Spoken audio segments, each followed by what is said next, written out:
My caregiver stole $127,000 and forged my will. I'm a retired detective who caught her on camera. My hired caregiver was stealing from me for 18 months.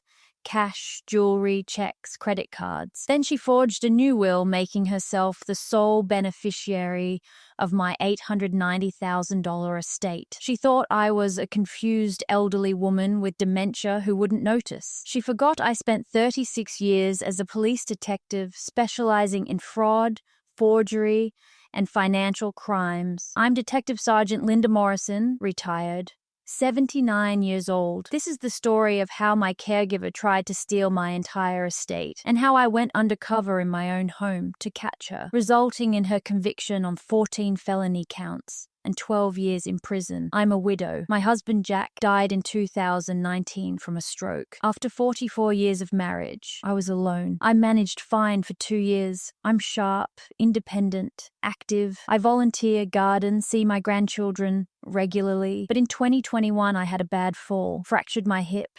Surgery went well, but recovery was slow. At 77, healing takes time. My daughter Rebecca insisted I hire help. Mom, you need someone to assist with daily tasks while you recover. Cooking, cleaning, helping you move around safely. I resisted. I'm independent. I don't like strangers in my house. But Rebecca was right. I needed help temporarily.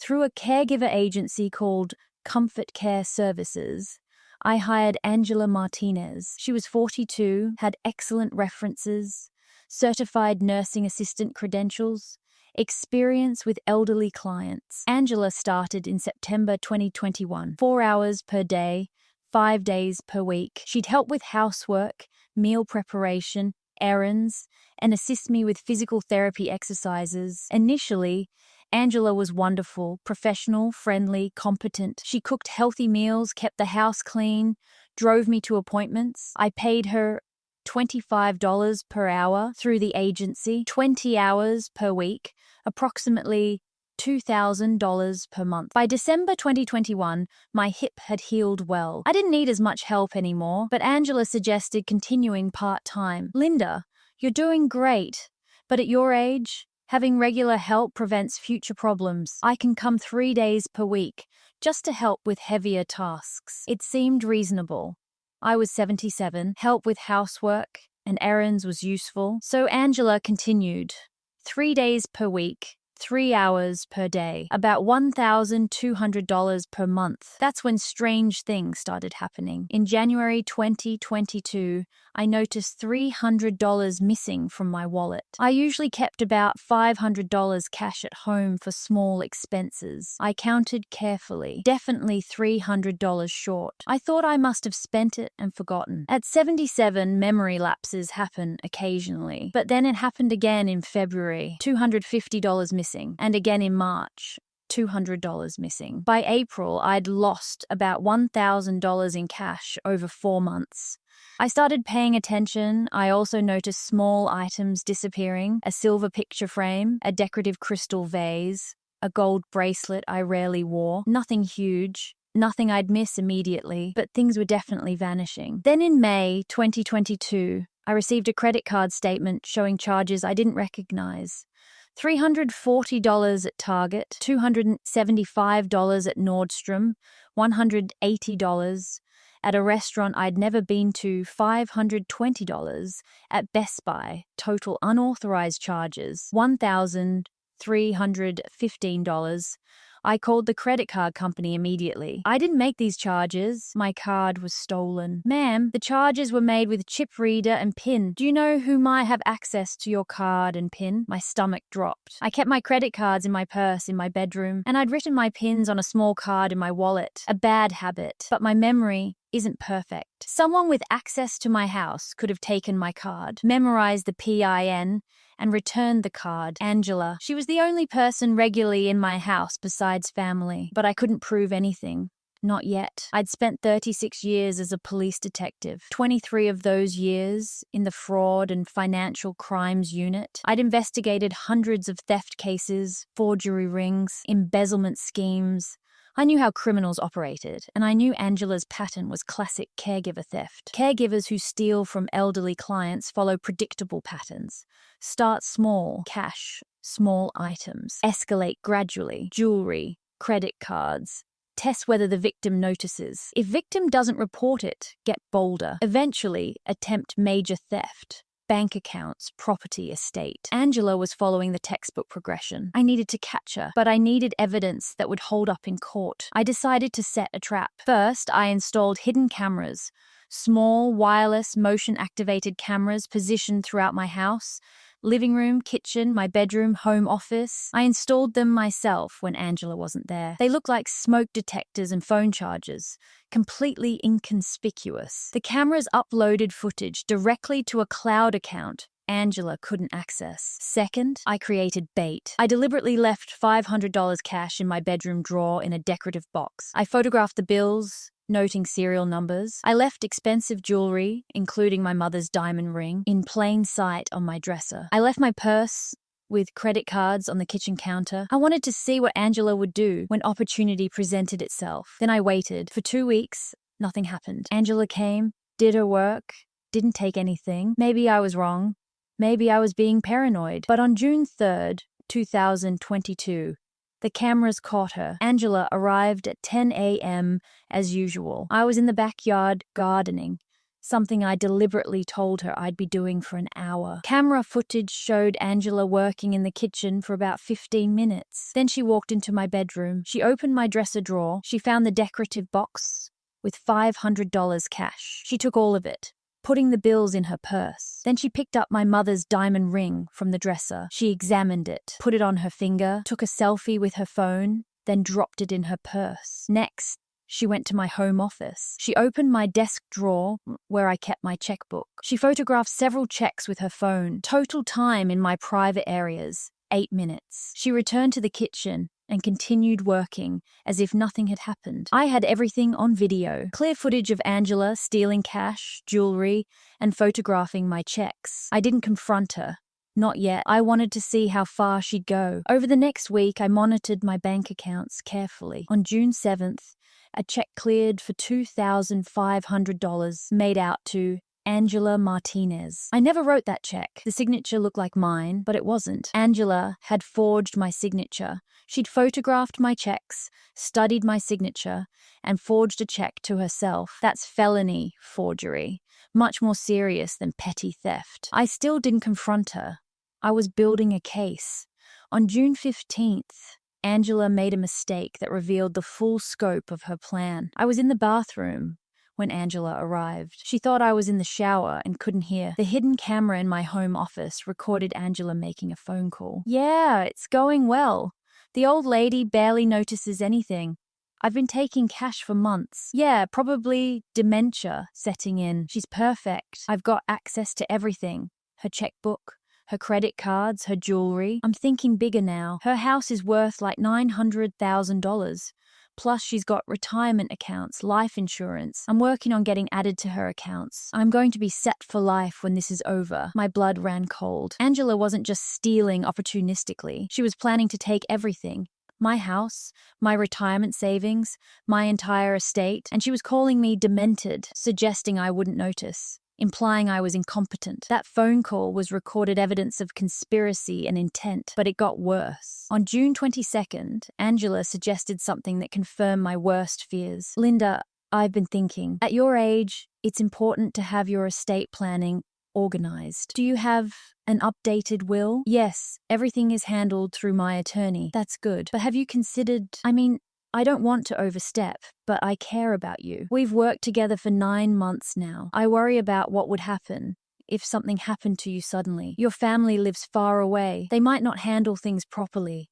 I knew where this was going. What are you suggesting? Maybe you should add me as a beneficiary, not for everything, but maybe a small bequest, to ensure there's someone local who can handle immediate needs, someone who knows your wishes." She was positioning herself to be in my will. "That's very thoughtful, Angela. Let me think about it." "Of course. Just something to consider. I know an estate attorney who could help update your documents. Very affordable, Very professional. An estate attorney Angela knows, who would create documents favorable to Angela. This was escalating from theft to estate fraud. I'd seen this before as a detective. Caregivers who manipulate elderly clients into changing wills, adding them to bank accounts, signing over property. It's elder financial abuse, and it's devastating.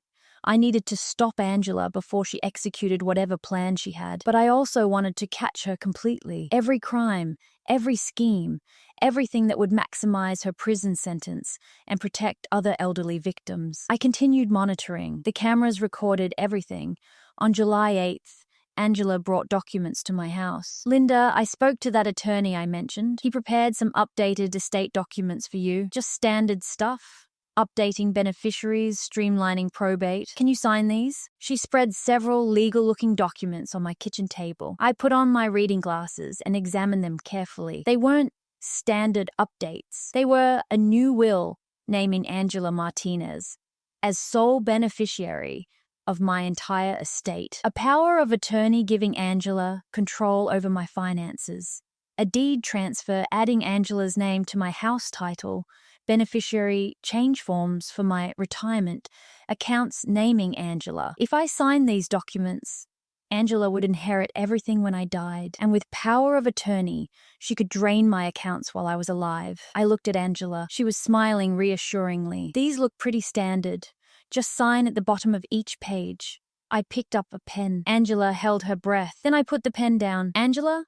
These documents would transfer my entire estate to you. Did you think I wouldn't read them? Her smile vanished. Linda, you're confused. These are just standard estate planning documents. You need to sign them. I'm not confused. I'm a retired police detective. I spent 36 years investigating fraud, and you just attempted to defraud me of approximately $890,000. Angela's face went white. I don't know what you're talking about. I have video of you stealing from me. Multiple incidents.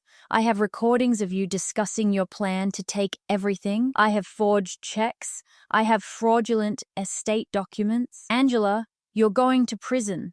Angela ran. She grabbed her purse and bolted out the door. I didn't chase her. I called the police. This is retired Detective Sergeant Linda Morrison. I need to report attempted elder financial abuse, theft, forgery, and fraud. I have video evidence. The suspect just fled my residence. Within 20 minutes, 2 patrol officers arrived. I knew both of them. I'd worked with their department for decades. Detective Morrison, what happened? I showed them everything. Hidden camera footage of Angela, stealing cash and jewelry, video of her forging checks, audio recording of her phone call, discussing her plan, the fraudulent estate documents.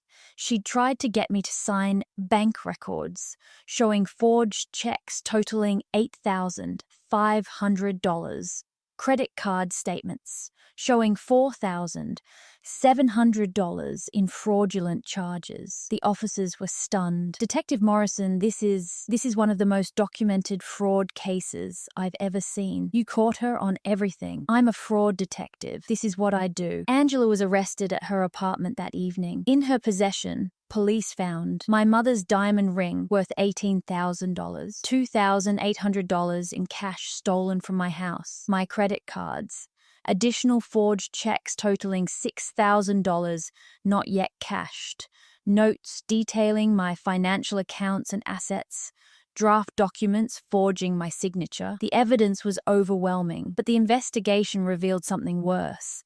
Angela had done this before. Police contacted Comfort Care Services, the agency that placed Angela.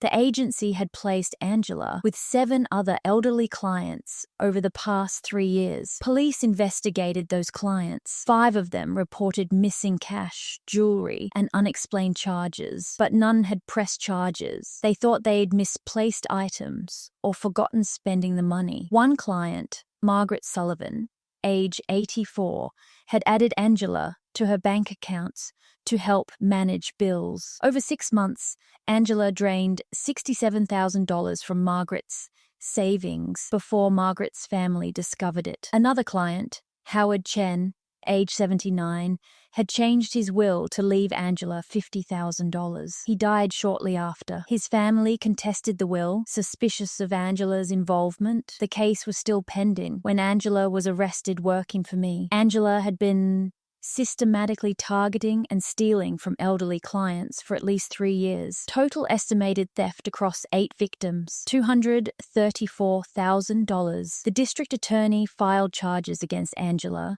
in August 2022. Crimes against me: elder financial abuse, felony, theft, multiple counts, forgery, forging checks, fraud, fraudulent estate documents, identity theft, using my credit cards, attempted grand theft, attempting to steal $890,000 estate, crimes against other victims, multiple counts of elder financial abuse, grand theft from Margaret Sullivan, $67,000, fraud related to Howard Chen's will, total 47 criminal counts. Angela's attorney tried to negotiate a plea deal. My client will plead guilty to misdemeanor theft and pay restitution. The DA refused. Your client systematically targeted and stole from 8 elderly victims over 3 years. She attempted to steal an entire estate from a retired police detective. We're going to trial on all felony counts. The trial began in November 2022. I testified as both victim and expert. Detective Morrison, please describe your career background. I served 36 years with the police department, 23 years specifically in fraud and financial crimes. I investigated embezzlement, forgery, identity theft, and elder financial abuse. I've testified as an expert witness in over 80 fraud cases. And you were victimized by the defendant? Yes. But I recognized the pattern immediately because I'd investigated this exact crime dozens of times. So I documented everything. The prosecution played the hidden camera footage. The jury watched Angela steal cash, take jewelry, photograph checks. They listened to the audio recording. The old lady barely notices. Probably dementia. I'm going to be set for life. They saw the fraudulent estate documents naming Angela as sole beneficiary. The jury was horrified. Angela's defense tried to claim I'd entrapped her by leaving money accessible. The prosecutor destroyed that argument. Ladies and gentlemen, Detective Morrison left money in her own bedroom, in her own house. That's not entrapment. That's living in your own home. The defendant chose to steal. She chose to forge checks. She chose to create fraudulent documents. Those were her choices. Other victims testified. Margaret Sullivan, in tears, described how Angela had drained her savings. Howard Chen's daughter testified about Angela manipulating her father into changing his will shortly before his death. The evidence of systematic predation was overwhelming. The jury deliberated for 6 hours. Guilty on all 47 counts. Angela's face crumpled. She'd been smiling confidently throughout the trial, apparently believing she'd be acquitted. Sentencing was in January 2023. I gave a victim impact statement. Your Honor, I'm a retired detective. I investigated financial crimes for over 2 decades. I know how predators like Angela Martinez operate. They target the elderly because we're perceived as vulnerable, confused, easy victims. Angela stole from me believing I had dementia and wouldn't notice.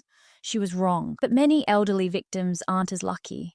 They don't have my investigative background. They trust their caregivers. They believe the lies. Angela stole $234,000 from 8 victims.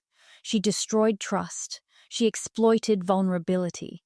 She deserves the maximum sentence. The judge agreed. Ms. Martinez, you committed systematic, calculated elder abuse. You targeted the most vulnerable people in society, elderly individuals who trusted you to care for them. You stole their money. You forged documents. You attempted to steal an entire estate. You showed no remorse. You smiled throughout this trial as if you'd done nothing wrong. I'm sentencing you to 12 years in state prison. You will pay full restitution to all victims, $234,000. You are permanently banned from working as a caregiver in California. You will be registered as an elder abuser. Angela was 64 when sentenced. She'll be 76 when released, the same age I was when she started stealing from me. Her assets were seized to pay restitution. I recovered approximately $24,000. The value of stolen items, forged checks, and fraudulent charges. The other victims recovered varying amounts depending on what Angela still possessed. After Angela's conviction, I worked with legislators to strengthen caregiver oversight laws in California. The Linda Morrison Caregiver Protection Act requires enhanced background checks for all caregivers, mandatory reporting by agencies when theft is suspected, criminal penalties for agencies that don't properly vet caregivers, registry of convicted elder abusers banned from caregiving. I also started teaching free workshops for elderly people and their families. I'm Detective Sergeant Linda Morrison, retired. A caregiver stole from me and attempted to steal my entire estate. If it can happen to a police detective, it can happen to anyone. Here's what you need to know. I teach warning signs of caregiver theft, money, or items disappearing, caregiver discouraging family visits, caregiver suggesting changes to wills or accounts, unexplained charges or withdrawals, caregiver spending more time in private areas than necessary, caregiver overly interested in financial matters. Angela Martinez is currently serving year 2 of her 12-year sentence at Central California Women's Facility. She has 10 more years ahead of her. Meanwhile, I'm 79, healthy, independent, and still sharp enough to catch criminals. Angela thought she'd found the perfect victim, an elderly widow who'd trust her completely. She forgot to check my background. She didn't know I'd spent 36 years catching people exactly like her. I documented every crime. I gathered evidence that would make prosecutors' jobs easy. I testified as both victim and expert. And I helped protect countless other elderly victims by strengthening caregiver laws. Angela wanted my estate. I gave her 12 years in prison instead. I'm Detective Sergeant Linda Morrison. I'm 79 years old. My caregiver stole $127,000 from me and forged documents to steal my $890,000 estate. She thought I was a confused elderly woman with dementia who wouldn't notice. She forgot I spent 36 years as a fraud detective specializing in exactly these crimes. I went undercover in my own home. I documented 47 crimes. I sent her to prison for 12 years. She targeted the wrong elderly widow. Justice served. The end. Subscribe for elder protection. Justice.